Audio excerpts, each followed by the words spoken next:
Hello and welcome to our first midweek episode this week, where we're going to give our way too early NHL awards picks. We're going to pick a Canadian and niche award, but then if who we believe should win the award isn't actually Canadian, then we're going to give who we think is actually going to get the award this year. So obviously, again, way too early. We're taking on the stats right now, but like the MVP in the first like 10% of the season really is what we're going to really essentially do, like the awards for the first 10%. And we'll go from there. I think like maybe one or two people will actually win these awards, but we'll see how it goes. That's why it's way too early. Way too early, exactly. And I'm trying so hard to not be biased in this one, but there might be some bias, and I sincerely apologize. But I mean, when you have the two best players in the world, though, you kind of have every right to be. Yeah. But all right, let's start. Let's go with the heart. I think it's going to be the most boring one we're going to talk about. We might as well start with it. Who wins the heart? Well. Do you want to say it at the same time? Kidding. You know what though? Honestly, Ovechkin maybe. keeps on this streak. He could get some nominations for that. But for it's sure. McDavid. And McDavid. It's McDavid. Yeah. Barring knocking on wood any injury this year, it should be McDavid. He's putting up historic numbers already. He lost his multi-point streak at 6, I believe. So that's unfortunate. But you know what? Not the end of the world. Still played pretty damn well. He still has a point in every game so far this season. Again, knocking on wood, leading the league in points. Up there in every category. He's the best player in the world right now. So my other pick, honestly, a non-Canadian pick, honestly right now, would probably be Ovechkin. No, Ovechkin, yeah. He's helping carry that team, especially without his number one center in Backstrom. His huge. buddy that eats breakfast with him every day. Yeah, and the one that got the life insurance or the insurance off him. Yeah, what a great commercial! I love that commercial. Yeah, but yeah, those are our two picks. Yeah. I mean, I think that's the only ones that we're going to necessarily completely agree on.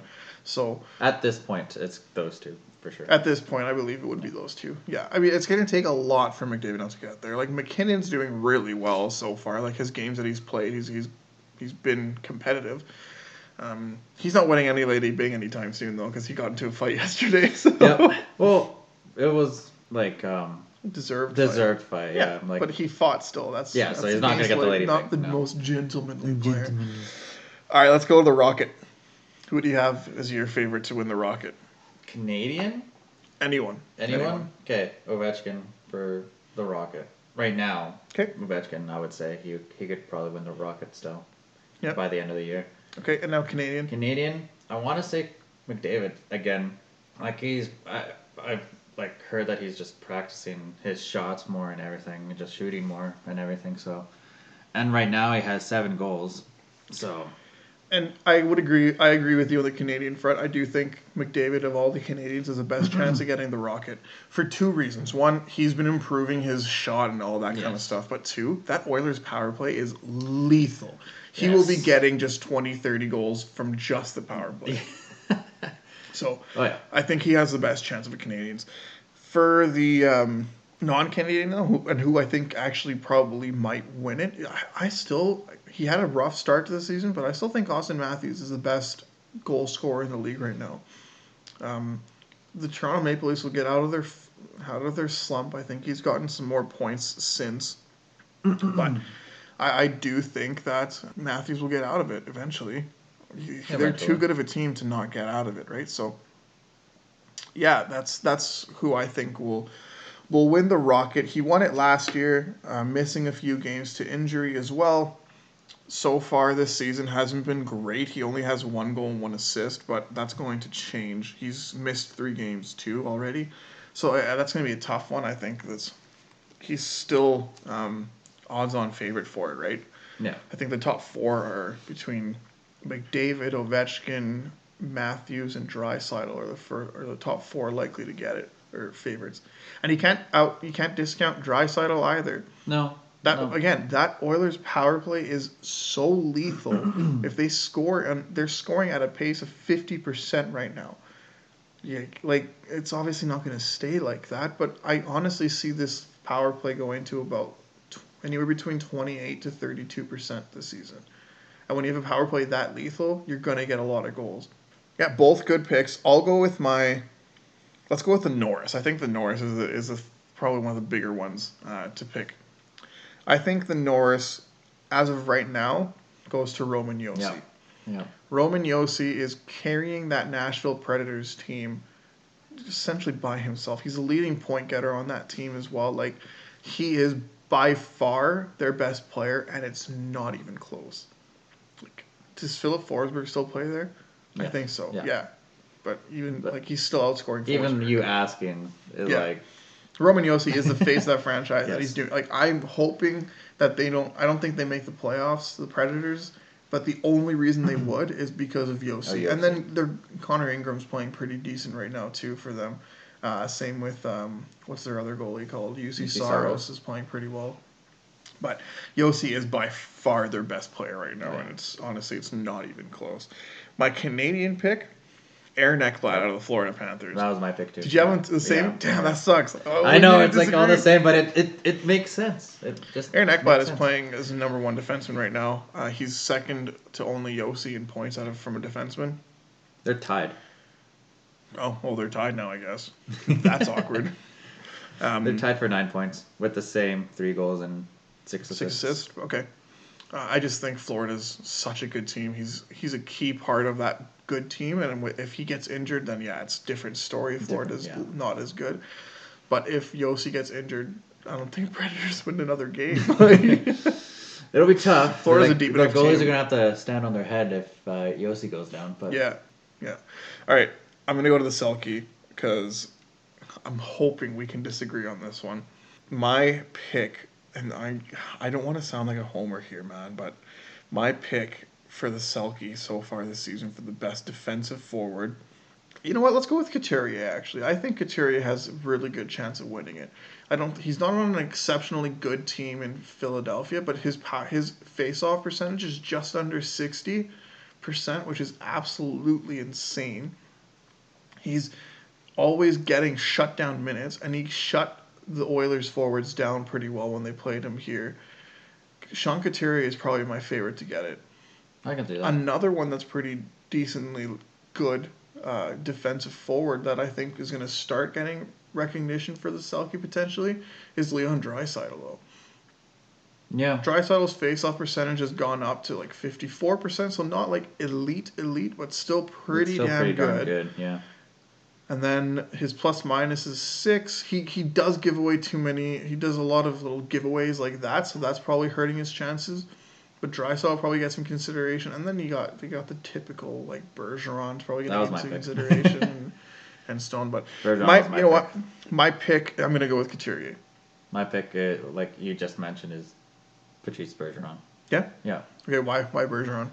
I don't know. Like, it's like you've always, like, basically, same with Couturier, you always think best defensive forward, like, just 200-foot game is Patrice Bergeron. And he's still very good for his age right now. So his stats so far this season are somewhat decent too, right? Like they're not exceptional elite, but it's still pretty good. So that was my pick. All right, who do you have for the Lady Bing, for the most gentlemanly player? Gentlemanly? I had one. I lost it. Tell you what, I'll go for it then. Yeah, you can go first. So my pick for the Lady Bing, the Canadian version, David Perron. That's a good one. He's a little bit of a grinder, so maybe not likely to even be considered in it too much. But the Lady Bing, I find, is an award that you don't have the same people on it. You know what I mean? You don't always have the same kind of players because like there's a lot of times where they just don't get too many penalties. Like Gaudreau is a kind of player that you would think in there as well. But I think Perron's likely. He's on a good Blues team that's playing really well right now. But my non-Canadian, and who I think actually has a very good chance of winning it this year, is Leon Draisaitl. Yeah. No penalty minutes. He's not a guy who goes in and fights and does all that kind of stuff. He's good on his stick, doesn't take too many penalties. He's a penalty killer for us as well. And he's going to be one of the top. He's going to be in the top 5 in points this year, if not top 2. So I think, you don't want to give the same guys the big awards all the time, right? But I do see a potential of Draisaitl getting at least Selke and Bing considerations.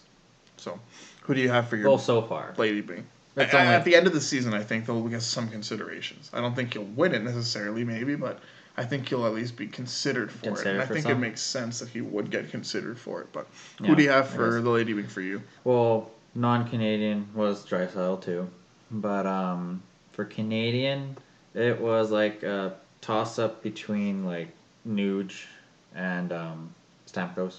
Like I can see more Nuge probably finishing the year with like basically very little to like no penalty minutes. It's such a tough award. Those are two really tough awards to predict, especially now, just because like I think for the lady being anybody on any team can win it. Yeah. But for the Selke, I really think it has to be a forward on a forward on the playoff team. Because if your game's good defensively and you don't make the playoffs at all, like what's the point? Yeah. Right? Like you weren't the I agree. Let's move on to the Vezina really quick then. I'll go with my picks here. Again, super early, but I think Carolina Hurricanes are truly one of the better teams in the league right now, and I think they will be one of the favorites to win the Cup. And I think their goaltending talent is exceptional, and barring injury, I think Freddie Anderson should get nominations and consideration for the Vezina. Right now, he's got the best stats in the entire league.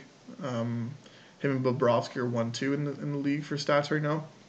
But I don't see Carolina losing too many games. I don't see him necessarily being forced to do many injury risking plays because that defense and that forward group is genuinely elite in both offense and defense.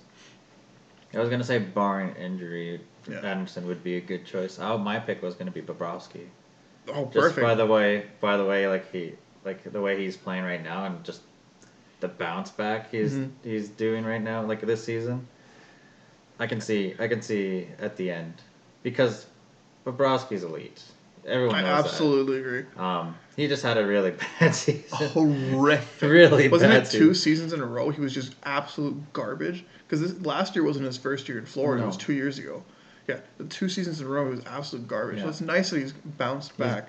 I was thinking of Bobrovsky as well, but my thing is, if there's an injury to your top defenseman on the Carolina Hurricanes or the Florida Panthers, who's more likely to be able to still do well?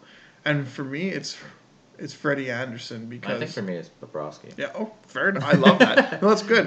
It's good that we disagree on this because for me it's Freddie Anderson. I think Carolina's a deeper team, and then Freddie Anderson is just such a goalie who's very steady in the whole. Just like he's got his way of doing it. He's very good at like positioning. He's not going to make the flashy saves. Whereas I find Bobrovsky is more of like the flashy guy that makes those monster saves. But it's, in my opinion, because he either puts himself out of position a little bit more than Freddie Anderson does, but there's no denying both are exceptional goaltenders. I mean, Freddie Anderson, I don't know. I think he might have been nominated once for it, but Bobrovsky is a perennial nomination for it. So I guess that's also why I chose Freddie. I wanted to go a little outside the box, right? Underdog. Well, not underdog. He's really good, but like just outside of the box. Yeah. So who's your pick for the Canadian guy though? Well, if we were doing it from last year, it would have been Fleury this year too. If he was playing like he did last year. We're not doing last year. He's playing. No, he had a really good game last game. 36 saves on 37 shots, but they got shut out. So yeah, but I think for a Canadian, I don't want to go with the easy pick right now. Kind of want to. I always loved Cam Talbot. I don't know if he's gonna keep playing the way he's playing right now, but if he can, I guess, if the whole team can kind of maintain this level of play for Canadian, I could see Cam Talbot. Yeah, he's standing on his head so far this season. I mean, only a .912 save percentage. He had a rough game the last game, if I'm not mistaken. But yeah, still. He's playing quite well on a team that I think needs good goaltending to be able to succeed. For sure. Completely agree. I wouldn't say completely agree, though, because my pick is Jordan Binnington right now. I just think the Blues are not as good of a team as their record states. And I think Binnington is a huge part for that. And if the Blues are going to make it into the playoffs, just make it into the playoffs, let alone get past the first round or two. Binnington's going to need to stand on his head.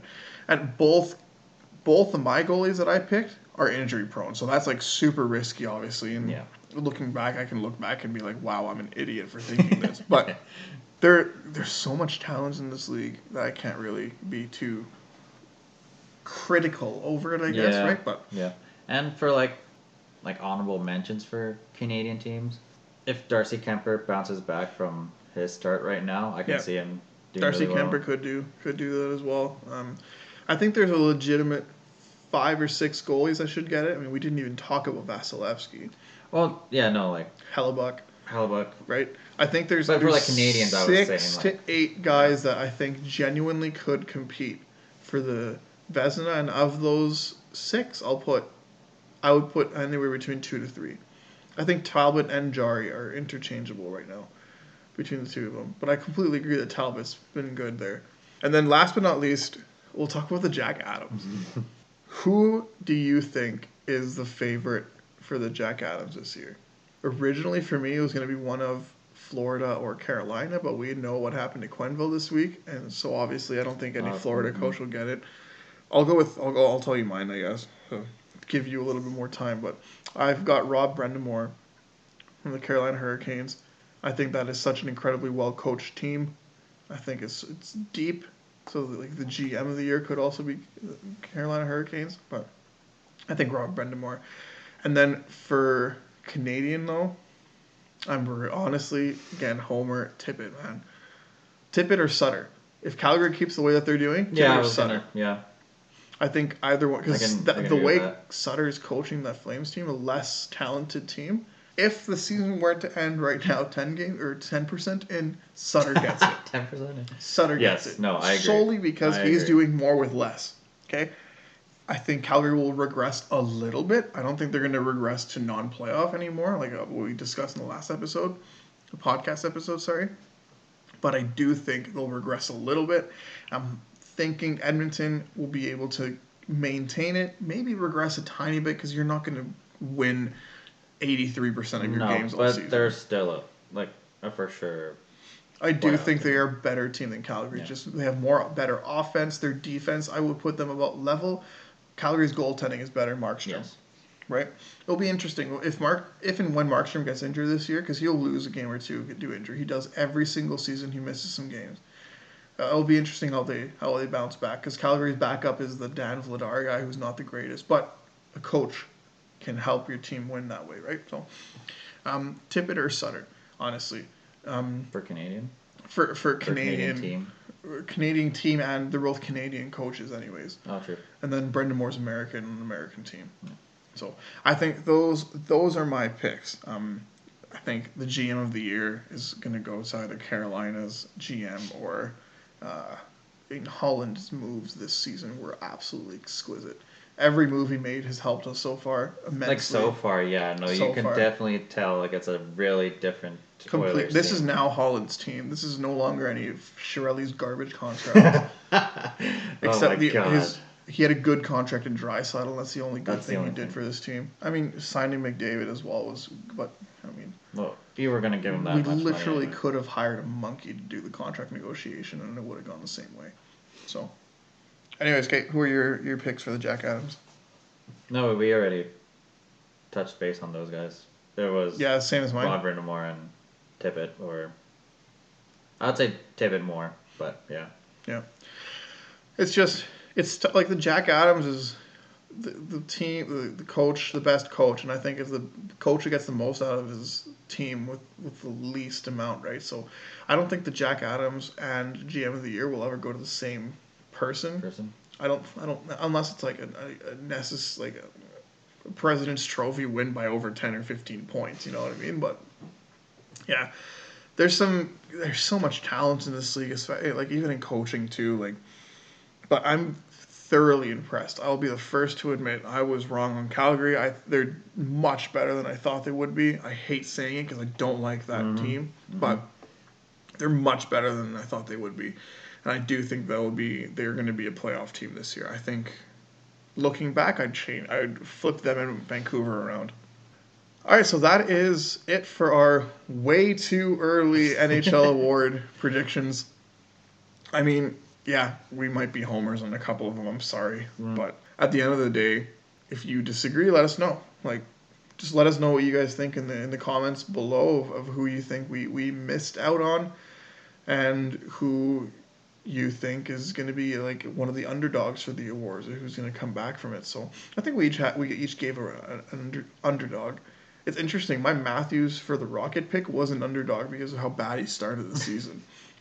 So, anyway, thank you everybody for listening to the episode, our first midweek episode this week, and we'll see you on Friday with our second midweek episode where we go in depth on the life of John Tavares.